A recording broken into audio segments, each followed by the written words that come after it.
નમસ્કાર મિત્રો, નવા વિડીયોમાં તમારું હાર્દિક સ્વાગત છે। આજે આપણે વાત કરીશું કીટનાશક દવા કે જે અગ્નિ અસ્ત્ર જે આપણે કઈ રીતના ઘરે બનાવવાનું અને અન્ય જે શાકભાજીઓ છે જેમાં રીંગણામાં જે આપણે ડોકા માયડી કહીએ છીએ એ અને બીજા મરચામાં અને ટમેટીમાં પણ જીવાત જે ટમેટા અગર આવે છે એ જીવાતોમાં આપણે કઈ રીતના કંટ્રોલ મળે તો ખાસ એના માટેનો જ વિડીયો છે। એટલે આખો વિડીયો જોજો તો તમને સમજાય, કેમ કે સ્કીપ કરશો તો તમને આમાં કંઈ સમજાશે નહીં કઈ દવા નાખી અને કેટલા પ્રમાણમાં, તો વિડીયોમાં બન્યા રહ્યો।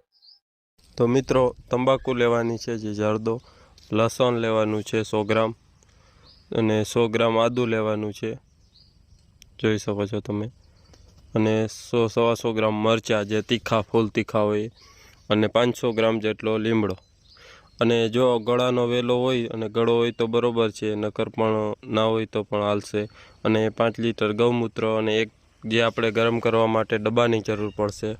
તો આદુને સૌથી પહેલાં ખાંડી લેવાનું છે, જે તમે જોઈ શકો છો, મિક્સરમાં નહીં પણ આ રીતના જ કરવાનું। અને ત્યારબાદ મરચાં જે એનો પેસ્ટ બનાવી નાખવાનો, જોઈ શકો છો આ રીતે। આનાથી જે આપણે ગરમ કરીએ તો એમાં તો વધારે ફાયદો કરે, જેમ પેસ્ટ ઝીણો હોય એ રીતના, આવો ઝીણો હોય એના કરતાં પણ વધારે હોય તો વધારે સારું। અને આ છે ગળો, જે શક્ય હોય તો મળી જાય તો એનો ઉપયોગ કરવાનો, પણ ના મળે તો પણ હાલશે ગળા વગર। જો તમારી ક્યાંય આજુબાજુમાં ગળો હોય તો ગળાનો ઉપયોગ કરજો તો વધારે સારું રિઝલ્ટ મળશે। આ રીતના ગળાના કટકા કરી દેવાના, જે તમે જોઈ શકો છો નાના નાના। અને લસણ છે એને એ જ રીતના પેસ્ટ બનાવવાની, તમે જોઈ શકો છો કે આ રીતના પેસ્ટ બનાવી નાખવાની।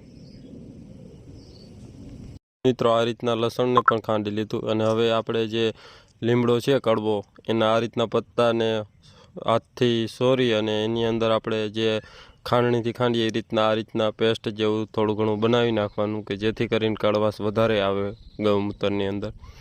અને હવે તમે જો કે આપણે આ ગૌમૂત્ર છે 5 લીટર ઉપર થોડુંક છે, ને એને આપણે આ જે ભઠ્ઠી સળગાવી ડબ્બાની અંદર 5 લીટર ગૌમૂત્ર ઉમેર્યું, અને એની અંદર જે આપણે પેસ્ટ બધા બનાવ્યા હતા કે લસણ, આદું અને મરચાં, જે તમે જોઈ શકો છો આ રીતના એને ઉમેરી દેવાનું।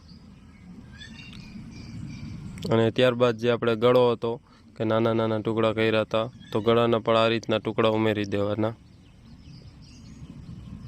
જે તમે જોઈ શકો છો। ત્યારબાદ આપણે જે તંબાકુ હતી, અને મિત્રો તંબાકુની અંદર તમારે કોઈ જે જરદો હોય છે એ પણ હાલશે। આ જરદો નહોતો એટલે જે આપણે આ તંબાકુ આવે છે દેશી તંબાકુ એનો ઉપયોગ કર્યો છે, પણ જો જરદો હોય તો બધે કરતાં એ પણ સારું રિઝલ્ટ આપે છે। આ નાની પડીકીઓ હતી એટલે 3 પડીકીનો ઉપયોગ કર્યો છે, 100-125 ગ્રામ જરદોનો ઉપયોગ કરવાનો। અને મિત્રો, આ બધું મિક્સ કરી અને ત્યારબાદ લાકડીએથી સરખું હલાવી ડબ્બાની અંદર, અને જે આપણે ચા બનાવીએ અને કેમ ઉફાણા આવે એ રીતના 2-3 ઉફાણા આવે ગરમ કરવાનું। અને જે તમે જોઈ શકો છો કે ડબ્બાની અંદર આપણે જે લીમડો છે એ ઉમેરી દીધો।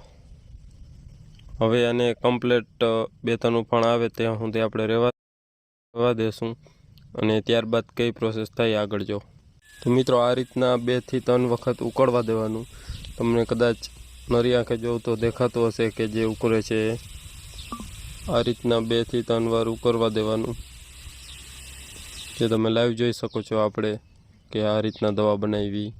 હવે મિત્રો, આ 2 થી 3 વખત ઉકળી ગયું છે, જે તમે જોઈ શકો છો।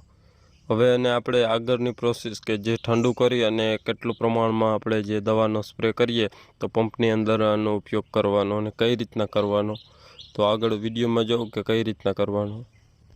તો હવે મિત્રો, ઉકળી ગયા પછી ઠંડુ કરી અને 2 દિવસ લગી રાખી દેવાનું એમને ડબ્બાની અંદર, અને ત્યારબાદ આનો ઉપયોગ કરવાનો। ઉપયોગ કરતાં પહેલાં જે તમે જોઈ શકો છો કે આ રીતના આપણે ગાળી લેવાનું, કે જેથી કરી અને પંપમાં આસાનીથી સ્પ્રે થઈ શકે, કેમ કે ડૂચો જે બધો હોય એ ડૂચો નીકળી જાય। અને આપણે આગળ જો તમે કે ડૂચાનો પણ ઉપયોગ કરી લેશું, કે જે વેસ્ટમાંથી પાછું બેસ્ટ કરશું, તો આ રીતના ગાળી લેવાનું. મિત્રો 5 લીટર ગૌમૂત્રનું આપણે જે રાખ્યું હતું ઉકળવા, એમાંથી ખાલી 100-150 ગ્રામ જ કદાચ બળ્યું હોય, બાકી વધારે ના બળ્યું હોય, કેમ કે ગૌમૂત્ર છે પાણીની જેમ બળતું નથી. હવે તમે જોઈ શકો છો કે આપણે આજ જે ડોલ હતી એ આખી ભરી હતી, પણ ખાલી થોડુંક જ જે બળ્યું છે તો તમે જોઈ શકો છો. તો મિત્રો આનો સ્પ્રે કઈ રીતના કરવાનો, તો 15 લીટર પાણી હોય એની અંદર આપણે 500 થી 600 ml એક પંપની અંદર આનો ઉપયોગ કરી શકીએ, અને આનાથી જે જીવાતો આવે છે એમાં સારું નિયંત્રણ આવે છે. અને હવે જે આગળ વાત કરી હતી કે જે આપણે આ કચરો હોય છે એને વેસ્ટ ડિકમ્પોઝર, ઓર્ગેનિક ખેતી કરતા હશે એને ખબર હશે કે વેસ્ટ ડિકમ્પોઝર છે એ બહુ સારી ચીજ છે. તો એની અંદર આપણે પલાળવા રાખી દેશું કે જેથી કરીને વેસ્ટ ડિકમ્પોઝર છે જે આમાં કોઈ પણ જે આપણે કહીએ છીએ કે કડવાશ અને તીખાશનો ભાગ હોય એ વેસ્ટ ડિકમ્પોઝર છે એ પાણીની અંદર ખેંચી લે છે, અને પછી આનો પણ ઉપયોગ કરી શકાય. તો આ તો આપણે જે અગ્નિ અસ્ત્ર દવાનો વિડીયો, કેમ કે આ દવાઓ આપણે ઘરે જ બની જાય છે, અને જેમ કીધું કે આમાં બહુ લાંબો ખર્ચ આવતું નથી. એક પંપનો અમે હિસાબ કર્યો તો 10 રૂપિયાનો ખર્ચ આવે છે.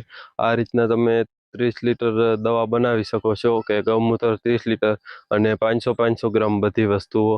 અને આ દવા છે 9 મહિના લગી ખરાબ થતી નથી, અને કોઈ જાતની આની આડઅસર છે નહીં, અને આનું રિઝલ્ટ બહુ સારું છે. તો જેમ બને આવી ઓર્ગેનિક દવાઓનો ઉપયોગ કરાય. અને ખાસ કરીને કે આ વિડીયો તમને જો ગમ્યો હોય તો વિડીયોને લાઇક કરજો. ચેનલમાં નવા હો તો ચેનલ સબસ્ક્રાઈબ કરજો, કે જેથી કરીને નવા ઓર્ગેનિક વિડીયો છે એ તમારી પાસે સૌથી પહેલાં પહોંચે.